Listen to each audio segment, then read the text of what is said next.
Vou mostrar para vocês como ativar no Android o modo escuro. Isso mesmo, vocês vão ativar no Android de vocês aí o modo escuro no Google Chrome, tá bom? Vamos pro vídeo, vem comigo pessoal.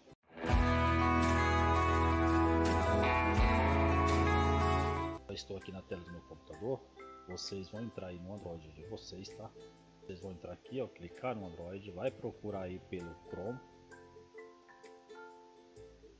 Caso vocês não tenham, eu tenho o meu instalado aqui no meu Android. Caso vocês não tenham o Chrome instalado, vocês vão vir aqui na Play Store.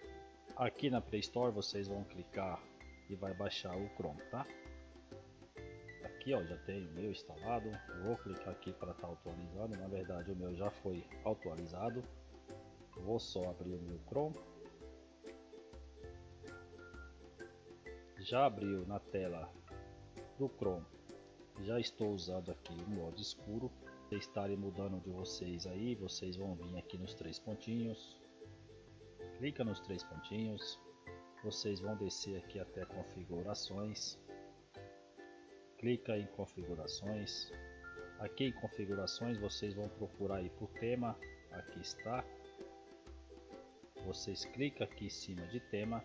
E aqui vocês têm as três opções, tá? Como vocês podem ver, o meu está no escuro. Vou clicar aqui em padrão do sistema. Ok, ó, padrão do sistema, vai voltar para a tela do Chrome. Ficou no padrão do sistema. Caso vocês queiram deixar na cor escura, faça o mesmo processo, ok? Vem em temas e aqui tem o claro também, tá bom?